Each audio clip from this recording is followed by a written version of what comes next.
Hey guys, welcome to Limitless Demolition Derby YouTube channel. My name's Cody. I've been derbying for about 8 years now, going on 8.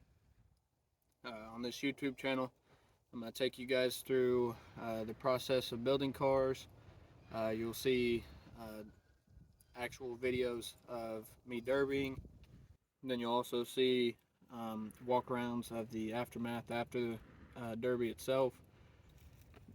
You'll see actually how we build them. And give you guys an inside of what derbying and derby cars actually are and how they're built. There's actually a great science behind it, and hopefully I can teach you guys something along the way.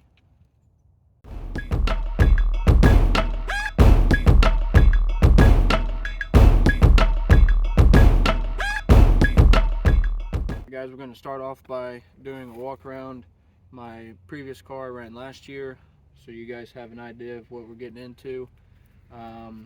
This is a 1973 two-door Lincoln Continental, and I'm a die-hard Ford guy. I only run Fords. I'm starting to like my old irons a little bit better, but my next car in the next video I'll show you, I'm actually building a new iron, which is a 80s and newer.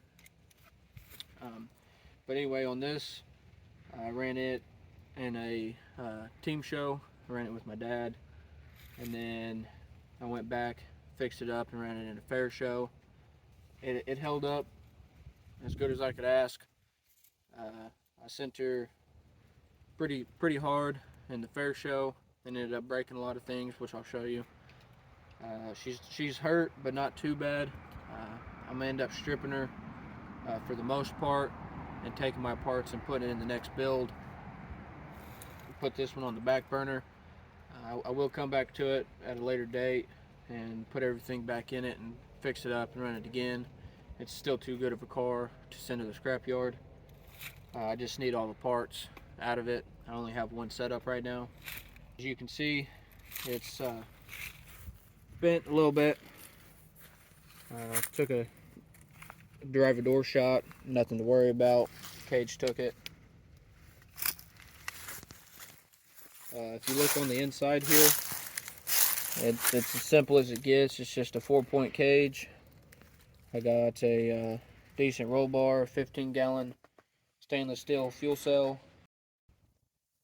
Then we got transmission coolers, aftermarket shifters, aftermarket steering wheels, aftermarket pedals. Pretty much everything that we use is either aftermarket or we just make it ourselves. We'll go ahead and go up here to the front. So on this build, it was actually a semi-stock or limited weld build. Right now I still just run bone stock 302s, which means there's just nothing done to it. All we do is we have headers, carburetor. This one actually has an aftermarket intake on it. We run the only thing, I have two things on this that it is from a Chevy, unfortunately, is the HEI distributor, and then I do use a one-wire Chevy alternator. Ford's just a little bit too complicated for me on that one. And we could run lower cradles on this, which this one is a 3/8 one. Haven't had any problems with it. It's actually the first car it's been in.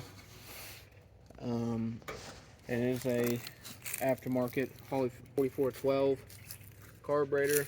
It's a off-road one. I run electric fans and aluminum radiators. Aluminum radiators typically take more bending before they let loose.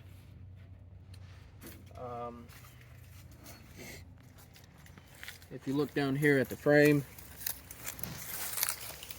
got a 10-inch bumper bracket, and we were allowed 3 plates per rail. I put them all up front. These cars like to bend in the first 14 inches or so, and on the driver's side, it's doing just that with the plate still on it. I actually took a really good passenger door shot. It was clean. And ended up bending my passenger door bar and kinking my frame. I ended up breaking 2 ribs off of it, and I went out and ran the consi anyway.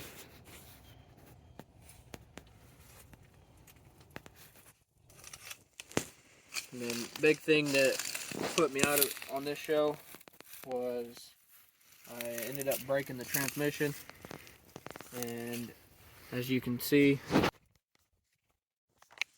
kind of broke her real good. I ended up breaking all the way across the bell, and then I ended up actually breaking a couple ears off the block. So we're gonna see about using this engine. We're gonna have to pull it out and look and see how many ears we broke and all of that. I just built my own battery box here. I'll actually show you guys the frame from that passenger door hit. It ended up bending the frame right here. And as you guys can probably see here, it wasn't the cleanest car in the world. It's definitely got rust on the body. The frame itself just had normal surface rust. I actually had to do some pretty good patchwork up here because it was trying to rip itself out. And these humps actually held in pretty well. These 73s, I don't know if any other ones, but they do have a internal hump plate. But passenger side didn't really bend much, but I did end up taking a pretty good driver rear shot, and it ended up accordioning it and bent it all kind of funky. I tried to, at the show, I tried to just hold it up so it wouldn't go anywhere else with my handy ingenuity of an A. And then wheels got beat up pretty good. Happens every show. You're probably going to lose a tire or go through a couple wheels. This hump is starting to bend in, which isn't much of a problem. I'm not necessarily worried about that. I'll pull it back up later. Okay, so like I said, this one's been through 2. I like to get 2 or more out of them if I can. It doesn't always work that way, but hope you guys like this kind of content. If you do, let me know in the comments. Like the video, share and subscribe, and have a good one.